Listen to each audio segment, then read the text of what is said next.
Leadership University. This is our third panel at No More War here in 2016. We are lucky enough to have the opportunity to talk about Rivermoor. Amtgard Leadership University's charges as being an Amtgard leadership resource for players by players. Obviously, creating a kingdom is going to be a significant event. As part of our history collection also, we want to find out what it took to not only get things going with Rivermoor and see them succeed as a kingdom, and then we're going to work our way back and hopefully hit each of the kingdoms.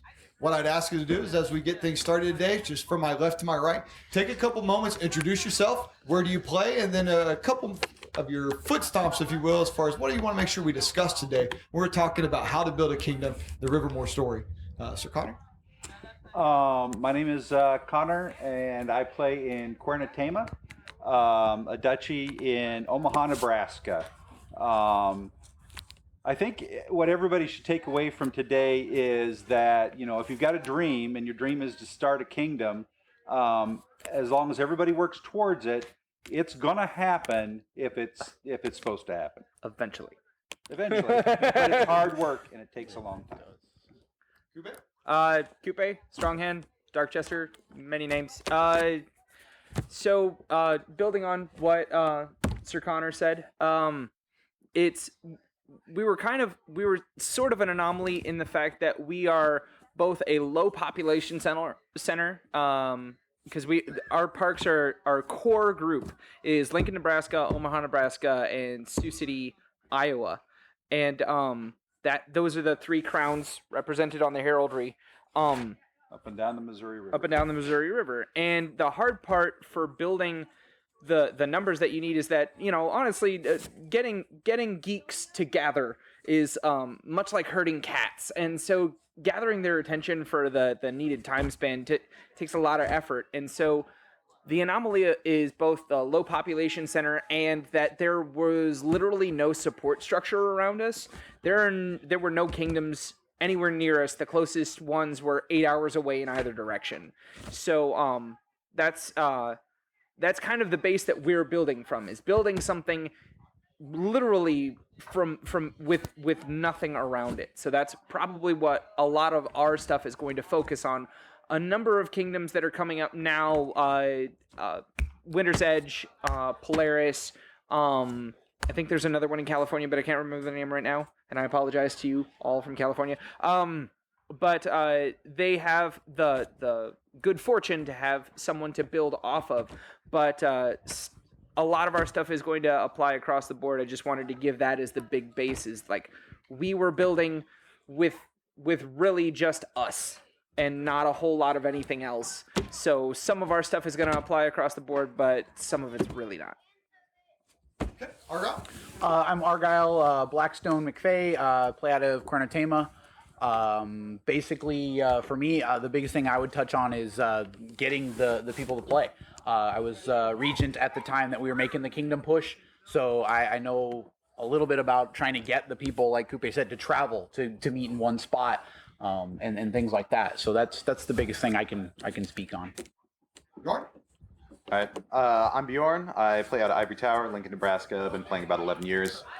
One thing that I would like to touch on is, or a couple things really, that I find it maybe not necessarily unique, but at least it doesn't happen very often, that we sort of started from the ground up with 0 knights in our kingdom, which was not a kingdom at the time, and grew it into a kingdom. So, you know, very little leadership structure or any structure whatsoever at the beginning. And beyond that, I wanted to touch on sort of our nature as a kingdom, where we are very, very much a collective, whereas I feel like in a lot of other places, there's a lot of individualism going on. But in Rivermoor, I want to say about, 85% of people in Rivermoor have Rivermoor garb, you know? Mm-hmm. There's a lot of kingdom pride. A lot of people are really interested in supporting the kingdom. And even though we are a low population kingdom, all those people show up to all of our events. So, yeah, that's all I wanted to, that's what I want to talk about. Great. I think we're going to have a great conversation. Again, that's the goal. We're going to have a conversation. We're 5 friends. She's going to talk about your trials and tribulations, your successes, and then pass that on to everybody else via the internet. A little bit of housekeeping, if you will. I need you to do me a favor. If anytime you need a water, feel free to ask me. We got a pile of them over there. Other than that, do we have a really good thing of not tapping the table or hitting on it, smacking on Sure. it, things like that, unless you've just got that point that must be made. We've got some great sensitive equipment up there, and it will pick all of it up. And make Gotcha. everybody's life difficult later on. So, when was Rivermoor made a kingdom? Let's start. We're going to work all the way back. So the original formation of Rivermoor as a kingdom started in 2008.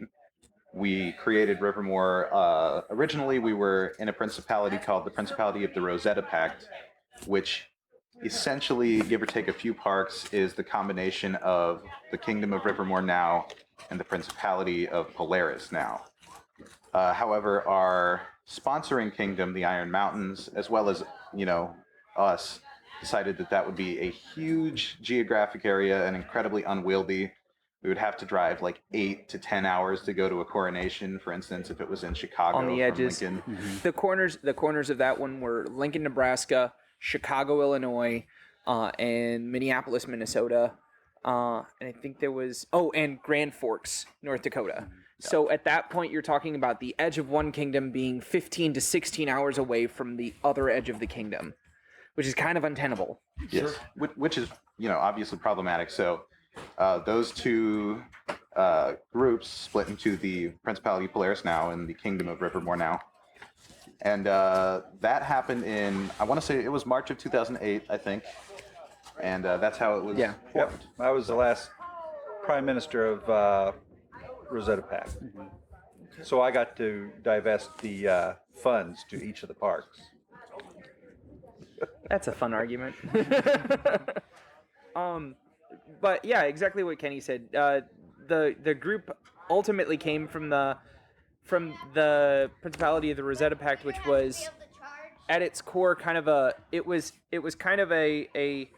at the time a grouping between Cedar Rapids, Iowa, Minneapolis, Minnesota, and Omaha, Nebraska. Those were at the time the three parks that were pushing the most to try and get kingdom. And then they were like, well, if we're going to do this in the Midwest anyway, we should gather up everybody around here and make this like everybody pull a huge collective effort, barn raising type thing. Numbers. And the numbers. And the problem is that when you're trying to build up a core, because the thing that took us the longest to really try and focus on was really hitting on those 75 per person or 75 per event events. And the great thing about having that huge collective to pull from is you would get people from everywhere coming out. The problem was getting them to come out consistently. And it took a long time to try and organize. And the other hard part is that when you because you don't want to exclude everyone or any specific group. You don't want to make anyone feel like they're not being considered. So when you have this perspective of we'll take everybody around should really join us and help, and then you have groups everywhere that are like, yeah, we'll join, and then you have this giant untenable beast where you're like, all right, well, we're gonna try and get a park day in Omaha 1 month, Cedar Rapids another one, Minneapolis another month, Grand Forks another month, and Chicago 1 month, and you're trying to organize all this. People are not gonna keep driving for the gas. It's just, I mean, let's be honest. Our hobby, part of the reason that we got into it is that it's a low initial cost. Sure. There's a lot of folks who get into it because how much does it cost to play a sword? Cool. How much do those cost? Like maybe $10 if you're making it at home. Sweet, I can play this all day. And so getting them to maintain those numbers across that distance was really unmanageable, which is where it mostly fell apart. Yep. Khanar, I want to bend your ear a little bit there. Why? Why become its own kingdom? Were you just that with miserable Rivermoor? with Iron Mountain? Oh, absolutely not. Like we said, our heraldry is the three crowns, the three parks up and down the Missouri River. And we'd been playing together for years. We'd been part of two different principalities. And the principalities were started in the Iron Mountains by Sir Michael Hammer of God and Yodo. Wrote that together to put it in the Iron Mountains Corpora just so that we could start breaking the Iron Mountains into separate kingdoms, because they felt in Denver that they were managing way too much of Amtgard out of their core lands. And they kind of were. So if you look at it right now, there are 3 kingdoms out of that at the moment, and soon, maybe, hopefully, for Polaris, there will be 4 out of that group originally. Desert right, 'cause Winds, Desert Winds was was the part of that, first yeah. principality that made it to kingdom out of Iron Mountains. Then Querna Tema had Rosetta Pact, and then Rivermoor. We're the next one, and this year, hopefully, we hope to see Polaris make kingdom as well. The Iron Mountains has been really successful at supporting as best they could other groups out and about, but keeping it as sparse enough to make us want to do it ourselves too. And they really did assist us in acting kingdom-like for many years before we did the push. So, Bjorn, is it fair to say that the cooperation and the culture grew before the kingdom push? Yeah, I would say that it is safe to say that. To segue slightly, like the SCA kingdom in the area, Callantyr, they have long had this culture of collective togetherness. Like one of their mottos is that they don't have households in Callantyr because Callantyr is the household. Right. Whereas I think that you could almost say the exact same thing about Rivermoor. Yep. Like we have fighting companies here, we have households here, and of course they're important to the people who are in them, very much so. But Rivermoor as a whole has always been Fields the as a greater whole. goal.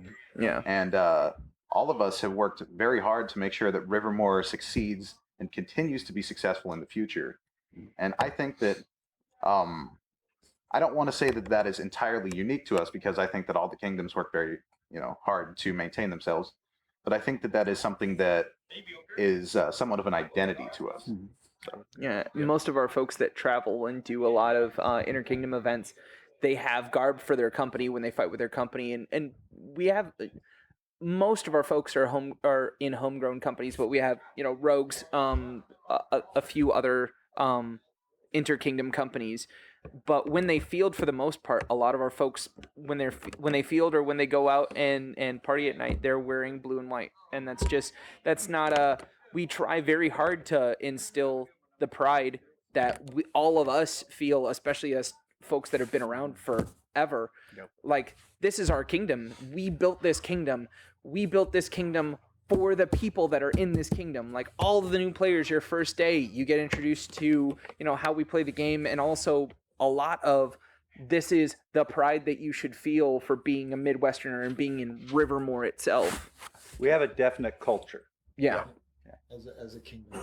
Argile, so okay, we're in this Nirvana land where our kingdom was so supportive, and we grew together as a family, and we all love the blue and whites, and look at us. We know it wasn't all that easy. It wasn't. What were some of the challenges, earlier the better, that hit the park? Because obviously they were already part of it sounded like a couple principalities. Yep.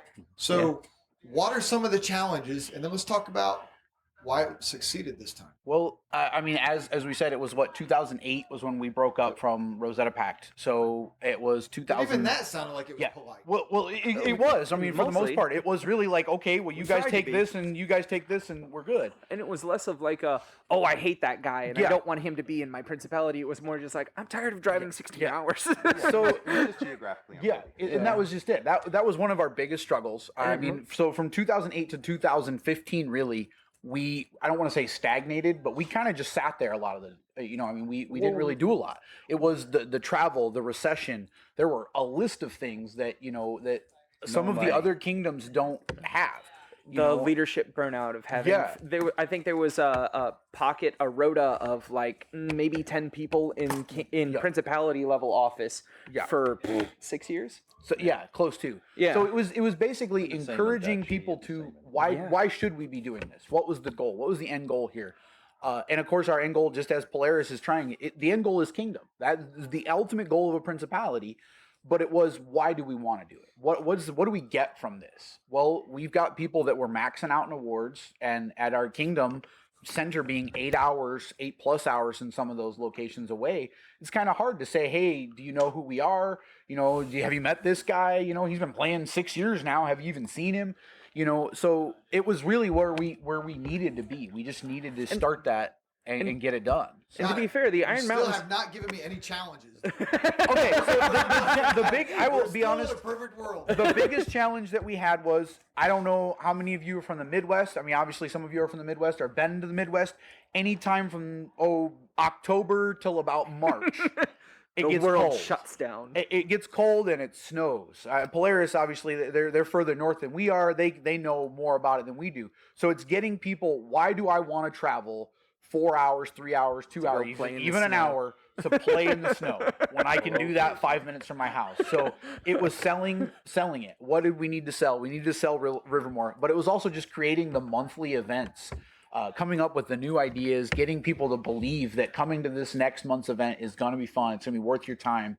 That was the biggest thing, I think, selling it. Yeah, selling it was big. That another thing that really helped, I think, at the end was we started focusing on, all right, winter is a huge problem. We know winter's always a huge problem. And instead of saying, hey, let's make summer the best it possibly can be so that we can make up for winter, we tried to find new and easier ways to incorporate the fact that it had to be an indoor event. Yep. Every event that we ran from October until sometimes April, depending on the weather, needed to be indoor, and it needed to have something for everybody. Because if you're going to get people to travel for 6 hours, they're not going to travel for 6 hours and not do something that they don't really enjoy. So, hey, we're going to have tournaments. We found places in the I think all three, no, just the most, at the end, the biggest push was Querna, Tema, and Ivory Tower. Yep. So we found places in Lincoln and in Omaha where we could have events indoors. Yep. And not only having events indoors, but working to make those events something that it wasn't just like, I haven't got anything going on this weekend, I'd like to do this. Instead, it was like, hey guys, this is the event for the month, and we're really going to try and make it fun for you and really make sure that it was a good time. And that helped a lot at the end. I think another issue that we had was that our leadership pool was relatively small when we started. Oh, God, and yeah. also we had a ton of new players, like a lot of really young players, especially in the Lincoln Park. We had so many young players, and I think that sometimes when you have that really tiny leadership pool and a lot of new players, that little tiny leadership pool can have a lot of difficulty running the park all the time, lead to some burnout. So we have to foster that new leadership pool with the younger players, and sometimes that's also a little bit difficult. But ultimately, I think it was successful. So it took a while to get through, like he's saying, the burnout. The rough part really was that the burnout came from Omaha. For the most part, was where a lot of the leadership, a lot of the park officers were coming from, and then slowly Lincoln started getting involved. And then I think we had one park officer outside of that in the entire 8-year span. You're dealing with trying to rota not only a duchy, part of another duchy, but the kingdom as well. And that's a real easy recipe for officer burnout. And that was going to be my point. So, Khanar, how did you address the fact that you had a leadership pool that was pulling from the parklands, yet you still got this huge influx of new players? Like, how do you address that balance of? I was in office for 6.5 years at the duchy level. I held 2 offices at the principality level as prime minister because I really wanted it done right. And unfortunately, you'll find this in a lot of places that you get 2 or 3 people who show they care and they're capable of doing something, and they end up being the person who has to, because either you've got turnover of personnel or short numbers of population, and it's got to be done. I don't think there is any really good answer for how to combat that. I think you just have to make it interesting enough for people to where they want to take on that challenge. I think one of the big things that I can speak for Khanar, being my knight, just growing us. You need to do this. I need you to step up and do it. I can't do this anymore. Please help. That's literally it. That's that point. So Kupe. He's been in office. Bjorn. I know he's gone for champion, but he's held a lot of local park office. But I know me and Jocelyn, and even Ormar. There's been so many of us that have been grown from the older leadership of that era. So Mentoring is really mentoring, important. exactly. And one of the things that actually, it's kind of weird that it happened this way, but one of the things that really kicked off getting a lot more people in those higher leadership positions was something kind of tragic for the kingdom in general, which was Yoda's banning. Yoda's banning really forced a leadership vacuum. It was because he, like Khanar, he was in office for like 6 years straight. Yeah. In one office or another, back to back to back to back to back. He was such a huge portion of the principality that when he got banned, he was in Park Office at the time. He was the regent of Querna Tema at the time. But it created a power vacuum of people trying to figure out, well, shit, we can't rely on him anymore. Who else can step up? And a number of people who used to be intimidated by the fact that, oh, this guy's running, I don't need to run, or this guy's running, I don't need to run. It created a culture of, no, we can have multiple tickets. We're all friends and we're all trying to do this together, but we can have multiple tickets running at once and not burn people out. And it created, like, Ivory Tower stepped up huge at that point because Querna Tema's numbers were not as great as they could be, and their leadership pool was very drained.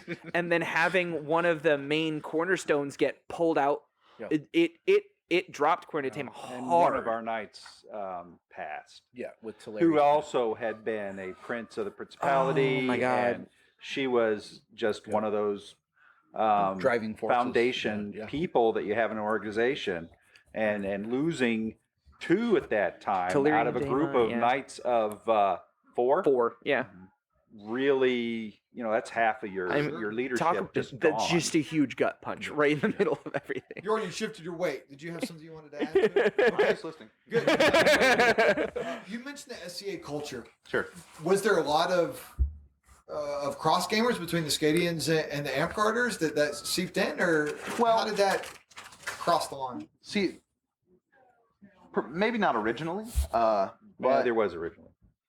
I mean, okay. Khanar, did you start in SCA? No, but I know the Rollins, Chocho did. Oh, right. Did as well. Yodo was some. Odoric and Teleri both were. Yeah. There were a lot of SCA people who had stopped playing that because they became adults and had their own money issues. Sure. A lot of the problems with kingdoms and things comes down to money. It attracts young people who want to have fun and play and don't necessarily have their own cars. They may not have jobs. They're in college, can barely feed themselves.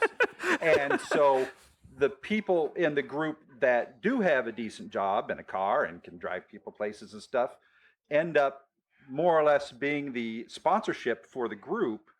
And I love our kids, but I really want some of them to get a job. They gotta pull their weight. But that's one of the huge difficulties you mentioned earlier. What are the difficulties? The difficulties are that Amtgard can be a very poor group because it's cheaper to play. So people that don't have as much opportunity to play like SCA or DAG or something where there's more traveling or more expensive equipment can play with us and find a place with us where they can't with other groups, which is good. That's great. But it's more difficult for the players to then move on to what we'd like to say is a seasoned veteran player. Sure. Yeah. I think we have a very healthy cross-gaming culture now. I'm not quite sure when that developed. It was in the last few years. About 3 years ago. I've been a cross gamer since I started. Yeah. We often have SCA people coming to Amtgard events in Rivermoor, and we return the favor. We also go to DAG events that are local. There's not really any Bell groups that are nearby us, but we try to cross game in whatever semi-nerdy medieval sport is nearby. So. Equal opportunity thugging. Yeah. So show of hands, was anybody involved in developing the Corpora? I was not. No. How'd that go? A lot of it was blatantly ripped off from the IM. Yeah. Just straight jacked. I mean, you got it figured out. So Yodo and Savan. Yeah. Oh, yeah. And Yodo and Savan had a number of sessions with just the two of them duking it out. Dame Savan was our first prince. She now lives in the. Pacific Northwest Principality or Kingdom of Northern Lights. But between the two of them, they really hashed out the first version. Yes. And now we have a new corpora group and new process where we can go in and fix it. But between the two of them, they were the original. Yeah, they were the original pushers for that. They also had a fair, like Savan had a fair amount of experience in multiple kingdoms, and Yodo really wanted to get involved in the process at as many levels as he could. So they just hashed out a lot of that. And then with the new stuff, when we were getting ready for our pre-bid for Kingdom, a lot of that was Ormar pushing as many people as possible to get into it, and then just hammering on them to make sure that they stayed on task. Sure, and so we talk a lot about whether it's running a group or whatever it be. It takes a core team. Is that a fair statement? It's not one person's dream. You got to really get that core. Absolutely. Core folks going on. Yep.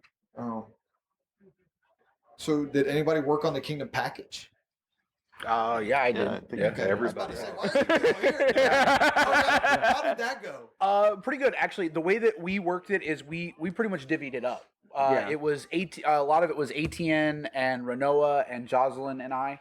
And I know you were on the pre-bid stuff. A lot of that. Well, the other thing with the pre-bid, essentially, it outlined everything so that when the bid process went in, they could divvy it up, and they had solid building blocks to form out of. Ormar works in logistics for a living, so figuring out, hey, person management instead of task management is great for him. He just goes through and he goes, all right, well, I know this person understands this person understands this person understands this. I now understand how all of this works, and I don't want to deal with this part or this part or this part or this part, so we can get those out the door, and then I can focus on kind of the parts that I specifically want to do. And he's been great for, I think, that last the pre-bid push was really what propelled us to get to Kingdom, because we had a lot of folks working for a very long time to try and get us to Kingdom, but then the power vacuum happened, and a lot of folks stepped up, and we started building, and we got within strike range, and then Ormar looked at it and said, well, we're at a point now where we need to bid for Kingdom, because we have the folks, we have the push, we have everybody interested. The power vacuum had created a lot of energy in even the far-flung shires were traveling in because the events were more energetic, because new people were trying new things and trying to get it. Canada. Okay, before we go explore that much further, though, Argyle, what was your section then? Let's see. I don't even remember. It was more than a year ago now. Yeah, we got it. I'm horrible at this. I know some of the things that we did cover were our numbers, obviously, because you need that allotment of numbers. We covered the events. That was what I did, was the events. Breakdown of monthly events. So we started with basically going mid-rain at that time, right after Clan of that year of the pre-bid. And then, of course, we had like Curse and Summer Trial, some of our bigger events. And then just a breakdown of every monthly event that we had. So it was, here's what the numbers we had for that event. This is what we had. We did a lot of what we did for that year was we did arts and science type events, but then we did a lot of role play, tavern style events. People would show up and would get plastic coins. You'd use those plastic coins to buy food and magic items for the quest and whatever it was to do.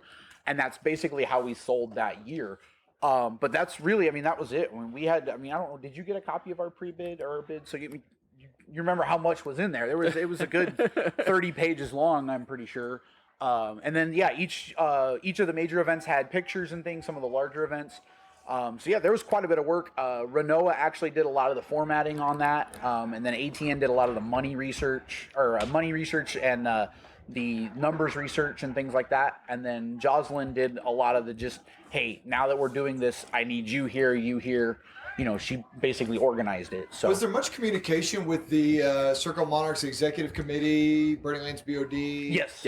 Actually, yeah. We were in Facebook chats with every monarch at that time, saying, what do you need? Starting 3 months before the pre-bid. Ormar was reaching out to all of those people. Yeah, we were in constant communication. Just, okay, here's what we have. Do you have questions? Here's our corpora. Do you have questions? And then Jocelyn continued it in the next reign. Yep. A couple of reigns. Yeah. So it was there was a lot of communication in there. What would you change about your kingdom if you could? Nothing is not an acceptable answer. I have a couple things. Well, first of all, I think that if we could be in a geographically confined or smaller area, that would be ideal. Because from Lincoln to Canada to Wildguard, which is our most northern park in Winnipeg, Manitoba. Hi, Winnipeg. We have, I think it's about a 13-hour drive, give or take. That's a pretty long drive. So that would be the first thing that I would change. The second thing I would change is I would really like our kingdom as a whole to travel more. I think that a lot of people in our kingdom are very happy playing Amtgard and Rivermoor because for the most part, Amtgard and Rivermoor is a lot of fun. Happy shiny Amtgard. There are some people who maybe are not so inclined to travel, maybe just because it wasn't part of our culture when we were creating Rivermoor. I think that that's changed somewhat considerably, but still there's some people who are just sort of outliers in that regard, and hopefully that will change in the future. I think this event is an example of it changing in front of us. So. Okay. Khanar, one thing you would change.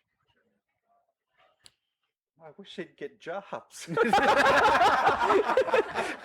To be fair, Khanar does have. I haven't paid for a feast now for at least 18 months. It's great. I mean, how many times was this event brought to you by Khanar's wallet? Enough. I can't count. Yeah, that's fair. That's so travel is a problem. Money is always a problem. This game is not of a wealthy ilk, so it's money's always going to be a problem. The thing that I would change, it's really hard to pick something that we do horribly. I think we do everything decently. I think the thing that I would like to see us change mostly is just getting that edge over, getting those people. We have some amazing artisans. We have some decent fighters. We have some great service folks. I would just love to see our first warlord. I would love to see our first serpent knight. I would love to see our first triple master in one thing. I would love to see, and we're getting there. But right now, it takes time. And my problem is that right now, the people that are in strike range, that 8-9 area of awards and pushing further, that's a very short list. And we have it though. We have a list. We have a list. It's not like one person or two people. We have a list. Talk about it. But I want to see. I know that we have folks that do great work, and I've seen a lot of it. I just want them to start looking at the competitions more. And our last Weapon Master, Dragon Master, we had a bunch of really cool entries, but it was from 5 people. We don't have a lot of people who are on a big push right now. We have a great fighting culture. We don't have a lot of high-end fighters right now. It's pretty much the rogues and a couple others. So, Argile, you don't get to fix anything. I have another question. Okay. So, say Bjorn gets what he wants, and all of a sudden Rivermoor does start stretching out a little bit more, increased travel. Yep. Folks are going to Olympiad or going down to Clan, and the stick is improving and that kind of stuff. Yep. Is there risk to Rivermoor's perfect world? Of course, there's always that wrench in the spokes. I mean, So you're going to stop them from traveling? Oh no. That is one thing I will admire about a lot of our guys. I mean, we've got people that love the battle games. We've got people that love the role play. We've got people that are only stick. I mean, again, we had that at Coronation here just a couple weeks ago, where we're doing quests and battle games, and there's 20 guys that are just ditching the whole time. They're not interested in quests. They're not. Did we stop them? No. They're there. They're participating. They're playing the game we all love. Right. That's all we can ask. Is you show up to the event. You're there. You're still my friend. You're still eating the feast we cooked. We're happy. You know. I mean, that's it. So I would love to see more of our guys travel. I mean, I'm a culprit of it myself. I've not traveled that much. So, you know. And that's also the culture that Khanar was talking about, and we've all pretty much talked about, is even when we get folks who are going to be to to get to that precipice, to get to that arena where we start seeing some warlords out of here and seeing some really good, like, inter-kingdom known folks for fighting.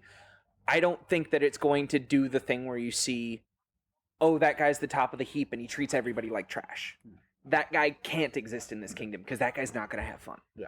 Because even Bjorn, who loves the fight more than probably anybody else at this table, Bjorn runs quests. Yeah. Bjorn helps with feast. Bjorn is a model of teaching as many people who are willing to learn as he can find. Be better. Well, I'm the only one that's not in his belt line on this table.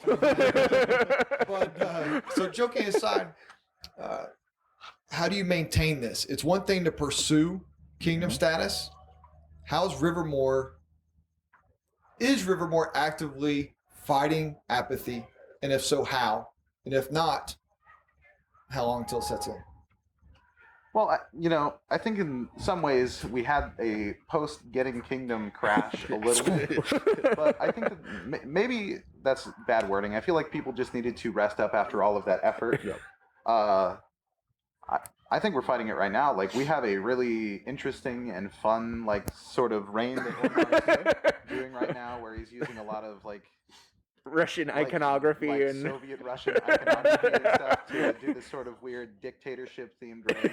But a lot of people are having fun with it. We're having more role play on our forums than I think we've ever had ever. Yeah, so, I would agree. which is getting Canada super excited. Yeah, and I think that's great. Like, people are really invested into us as a kingdom, or like as the roleplay says, as an empire now. Yep. So, and that's really cool.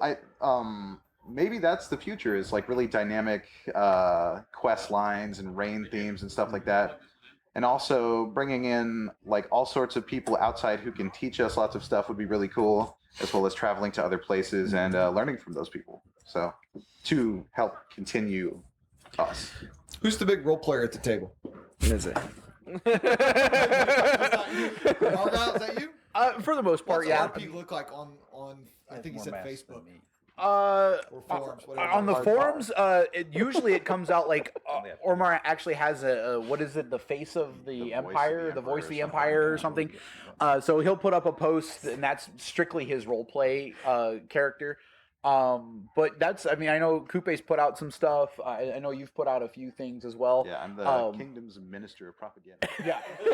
So, I mean, as of right now, he's... So I can never tell. Yeah, I will admit, he's done very well with finding people to put them in places. That's, again, like you said, he's logistics. It's exactly what he's done. He's recruited people that want to participate, want to do the RP stuff.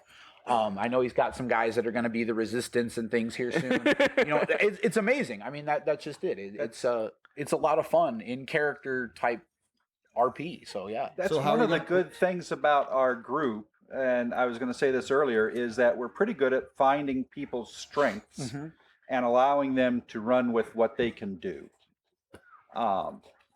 Nobody owns a particular position or a craft or a particular class even, or anything like that. I mean, we give out class masterhoods and now the new one, but Paragon, yeah, pretty good at trying to help everybody. Yeah. How are you going to replace Ormar? What's your succession plan? A big stick to the head. I know that there's rumblings of at least 2 different campaigns that are coming up that are going to announce. But right now we've only been in this current reign for about a month, so we're still in kind of the honeymoon phase of everybody really getting involved in the reign theme and being happy with it. So it's been a lot of fun so far. And actually, one of the amusing parts was when they did his coronation, stepping up with his regent, who's like, they're both decked out in like full Viking stuff. They brought in a bunch of folks who made it look like they were not guarding, but like about to start beating up the populace around the coronation. So it was antagonistic but still entertaining. Yeah. Was all this consideration for your kingdom bid? Was RP involved? Oh, it had to be. Stuff Oh, yeah, like that? yeah. Argyle, what does that mean? Yeah. Definitely. I mean, again, that was part of our kingdom push. The last reign there, when we were coming into that winter, we did a D&D themed reign.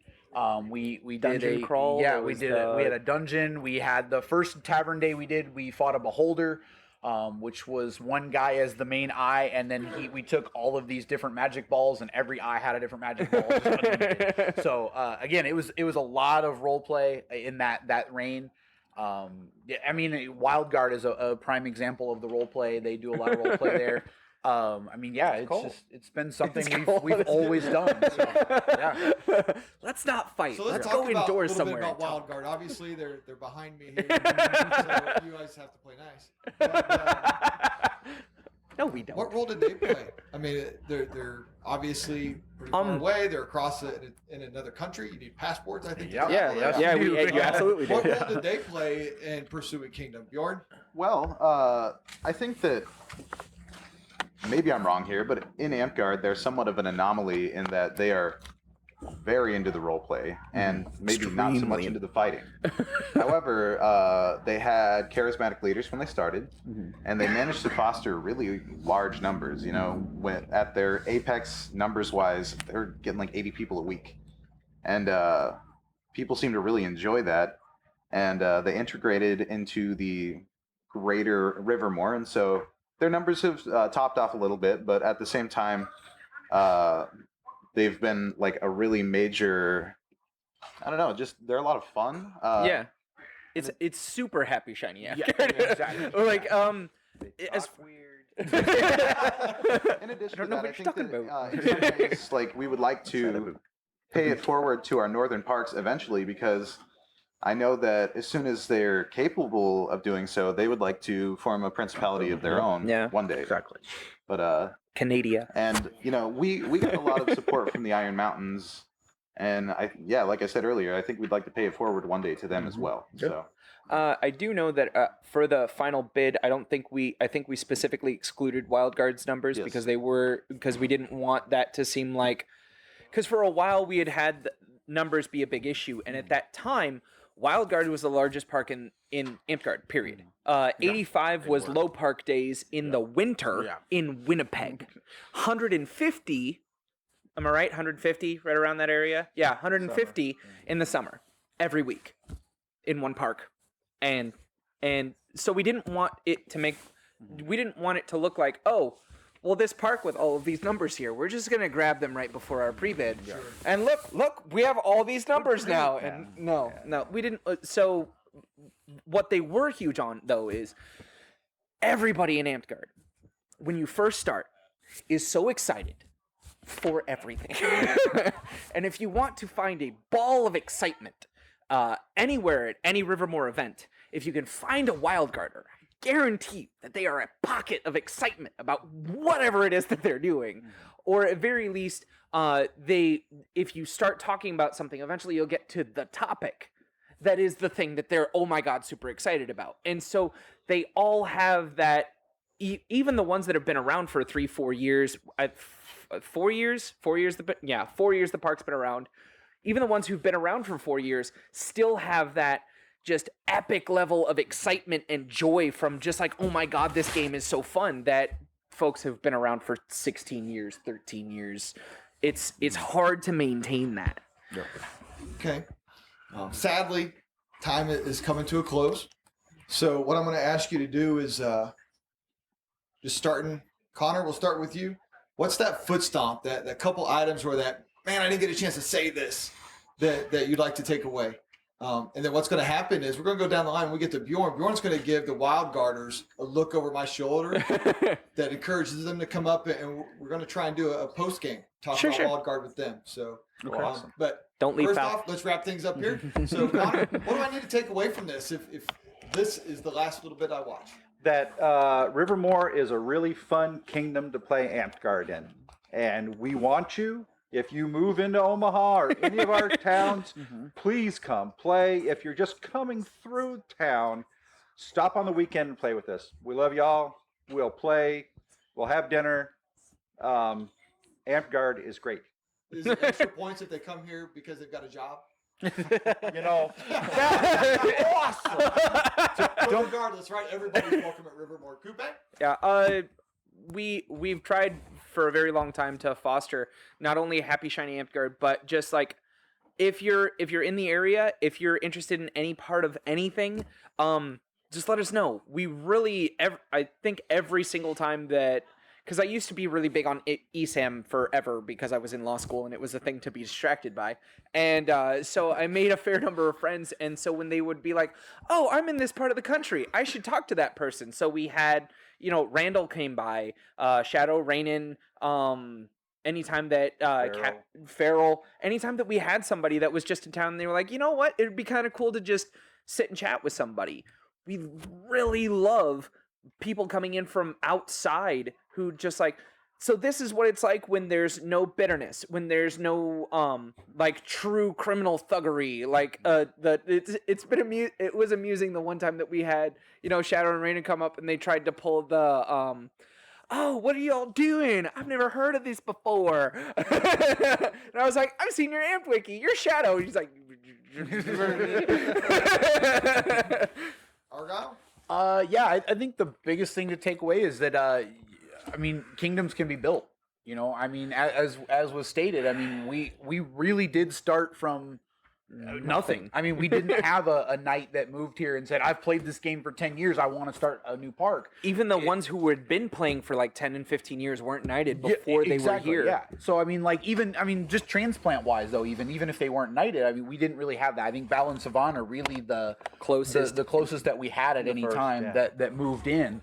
Of course, there's always a couple of military guys that get relocated, but yeah, you can build it. Polaris is a prime example of that as well. They're right in our tail feathers. They're coming up behind us with the same methods and the same techniques. So yeah, they have had quite a push with doing things that like the dungeon days, a lot of Polaris's really cool ideas that a lot of folks are emulating.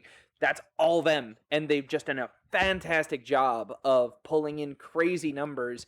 But they also kind of got a good when the Rosetta Pact split happened.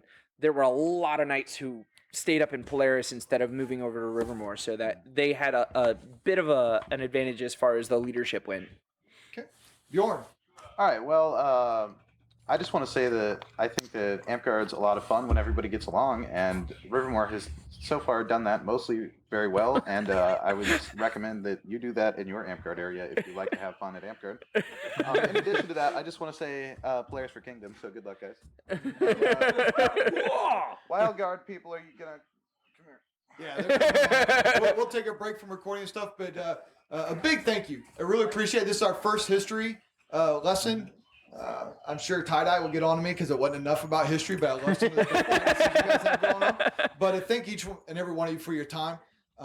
And please feel free to stand by and watch the Wild Guard and help me point them in the best direction so we can hear all about Amtgard in Canada. Thanks again, everybody.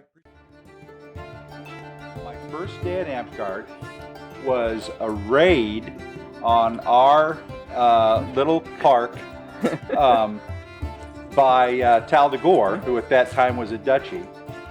And they had traveled 6 hours to come raid all 30 of us and thought there was going to be a huge tournament, and there was not. And it was sad.